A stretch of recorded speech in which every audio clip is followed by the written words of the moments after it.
আলা একজন জিজ্ঞেস করছে যে মোবাইলে শুনেন, এই যে মোবাইলে ছবি আজকালকে শুনে রাখুন, ভালোভাবে কান খুলে শুনুন, আমরা ছবির দিক দিয়ে এত বেশি আমরা অবহেলায় পড়ে আছি যে আপনি কল্পনাও করতে পারবেন না।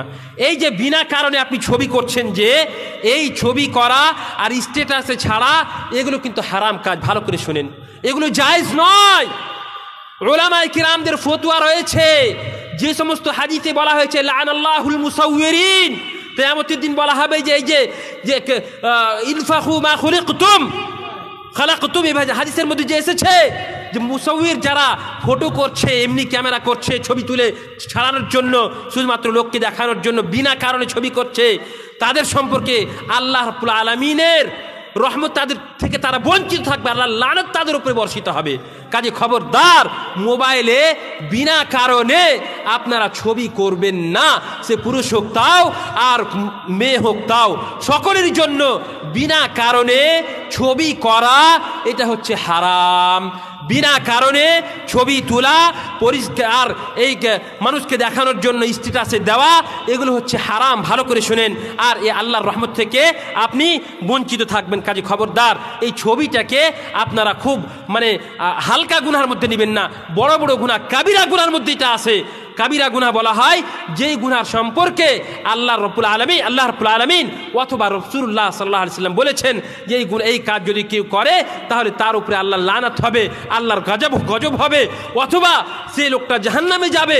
এইরকম কথা যে সমস্ত হাদিসের মধ্যে এসেছে, যেই সমস্ত কাজের সম্পর্কে এসেছে, সেই কাজগুলো হচ্ছে কাবিরা গুনাহ। আর তওবা ছাড়া কাবিরা গুনাহ আল্লাহ রাব্বুল আলামিন ক্ষমা করবেন না। এবং লাআনাল্লাহুল মুসাউবিরিন, আল্লাহ রাসূল সাল্লাল্লাহু আলাইহি ওয়াসাল্লাম বলেছেন। কাজে খবরদার, আপনারা এই ছবিটাকে সহজে আপনারা নেবেন না। আল্লাহ রাব্বুল আলামিনের কাছে দোয়া করি। সময় মিলে শেষ নাকি? সময় শেষ নাকি? হ্যাঁ, শেষ হয়ে গেছে। দেখেন তো আমি আপনাদেরকে অনুরোধ করব যে আপনারা এদিকে অবহেলা করবেন না। দ্বিতীয় একটা কথা শুনেন, আল্লাহ রাব্বুল আলামিন মা বোনদেরকে এই যে আচ্ছা ঠিক আছে শুনেন, পর্দা সম্পর্কে আমি কথাবার্তা বলছিলাম। পর্দা সম্পর্কে একটা জিনিস হচ্ছে কি, আজকালকে আমাদের সমাজ কাফেরদের, অমুসলিমদের সমাজ যে যা কিছু দেখছে সেটাকে এখানে বাস্তবায়ন করার চেষ্টা করছে। আমি একটা উমর ইবনুল খাত্তাব রাদিয়াল্লাহু তাআলা আনহুর একটা কথাকে আপনাদের সামনে কোট করেছি। সেটা কি ছিল? যে নাহনু কওমুন আ'আজ্জানাল্লাহু বিল ইসলাম ফাইযা ইবতাগাইনা আল ইজ্জাতা বিগাইরিহি আযাল্লানা আল্লাহ।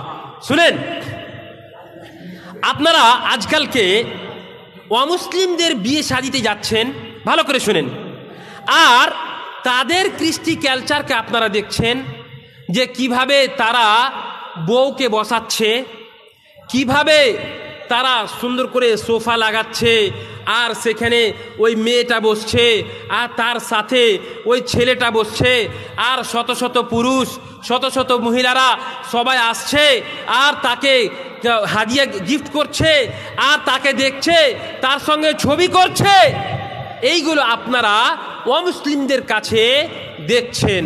আর তারপরে করছেন কি, আপনাদের এলাকাতে সমাজে যখন বিয়ে হচ্ছে তখন সেইভাবেই, ভালো করে শুনেন, এই যে মা বোনদের ফিতনা যে হচ্ছে, ফিতনাটা এক জায়গা থেকে হচ্ছে না, ফিতনার অনেকগুলো কারণ।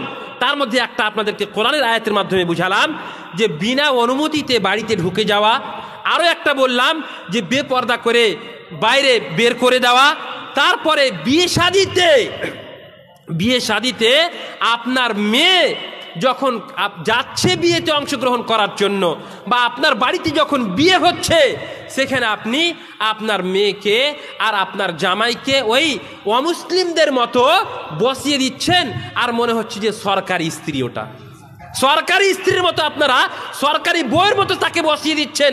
আর নির্লজ্জতার শেষ আপনারা পৌঁছে যাচ্ছেন যে আপনারা করছেন কি, অনেকেই হয়তো করেন না, যারা করছেন তাদেরকে আমি কথা বলছি, খবরদার, আপনারা এইভাবে মেয়েদেরকে যে বউ নিয়ে আসছেন সেই বউকে বাড়িতে বসিয়ে এই যে শালিরা আর মেয়েরা আর খালারা এই অনেক রকমভাবে গ্লাস রাখছে আর মিষ্টি রাখছে আর কত কি না যে করছে আল্লাহ ভালো জানে। পরীক্ষা নিচ্ছে, জুতা ছুপাচ্ছে, চপ্পল ছুপাচ্ছে আর মিষ্টি খাওয়াচ্ছে আর কত কি রকম করছে।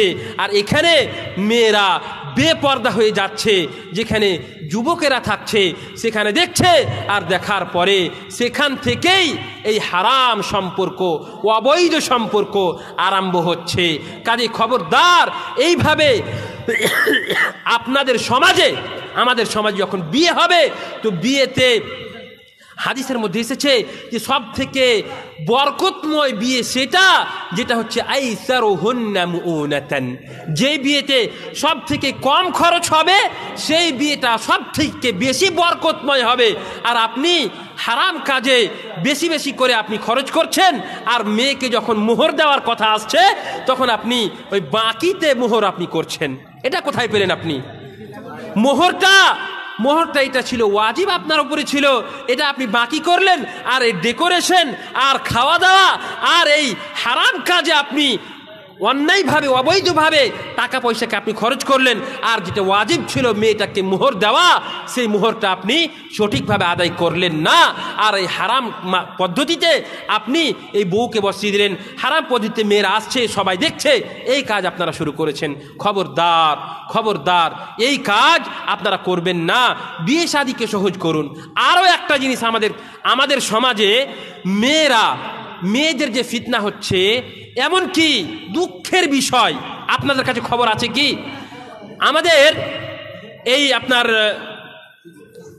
বোম্বের সাইডে, মহারাষ্ট্রে খবর, এখনকার খবর আপনাকে বলছি আমি, মহারাষ্ট্রে প্রতিদিন পত্রিকাতে খবর বের হচ্ছে যে মুসলিম মহিলা অমুসলিম মহিলার সঙ্গে বিয়ে করার জন্য কোর্টে আর্জি দায়ের করেছে। ভাবতে পেরেছেন? মুসলিম মহিলা অমুসলিম ছেলের সঙ্গে বিয়ের জন্য কোর্টে মামলা দায়ের করেছে। এটা কেন হচ্ছে? কারণটা হচ্ছে আপনি আপনার মেয়েকে ইসলামী শিক্ষা দেননি, তাকে পর্দার ভিতরে রাখেননি, তার জন্য এই ফিতনাগুলো হচ্ছে। আমাদের সমাজ থেকে, আমাদের মালদা টাউন থেকে অনেকগুলো মেয়ে, আমাদের গ্রাম থেকে পর্যন্ত আমি খবর পেয়েছি, আমাদের গ্রাম আনন্দীপুর গ্রাম, সেখানকার মেয়েরাও অমুসলিম ছেলের সঙ্গে পালিয়ে চলে যাচ্ছে। কেন যাচ্ছে? তার কারণ হচ্ছে, শুনে রাখুন, বাবা যারা আছেন বিশেষ করে তাদেরকে আমি বলছি, বাবা আপনার দায়িত্ব ছিল, আপনি আপনার মেয়ে সাবালিকা হয়ে গিয়েছে, আপনি তার বিয়ে দিয়ে দিবেন, সেটা আপনার দায়িত্ব ছিল। কিন্তু আপনার বাড়িতে আপনি আপনার মেয়েকে পড়ালেন, বিএ পাস করালেন, তারপরে এমএ পাস করালেন, আর তারপরে আপনি মনে করছেন যে যতক্ষণ পর্যন্ত একটা ভালো ছেলে, একটা মাস্টার, একটা ডাক্তার, একটা ইঞ্জিনিয়ার যতক্ষণ পর্যন্ত না আসবে ততক্ষণ পর্যন্ত আপনি আপনার মেয়ের বিয়ে দেবেন না।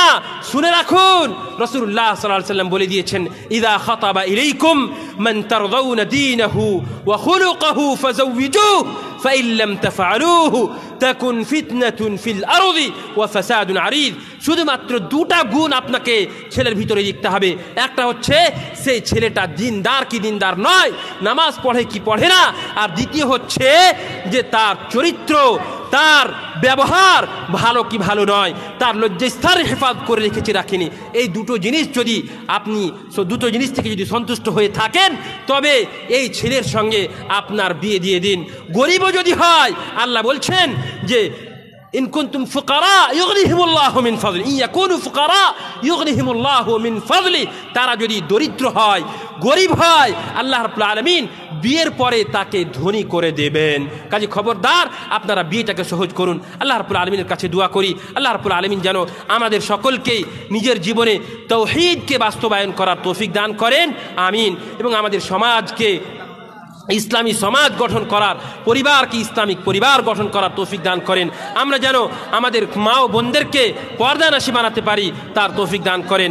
হারাম মুক্ত করতে পারি, তার তৌফিক দান করেন, আমিন। ওয়া আখিরু দাওয়ানা আলহামদুলিল্লাহি রাব্বিল আলামিন ওয়া সাল্লাল্লাহু আলা নবিয়িনা মুহাম্মদ ওয়াসসালামু আলাইকুম ওয়া রাহমাতুল্লাহি।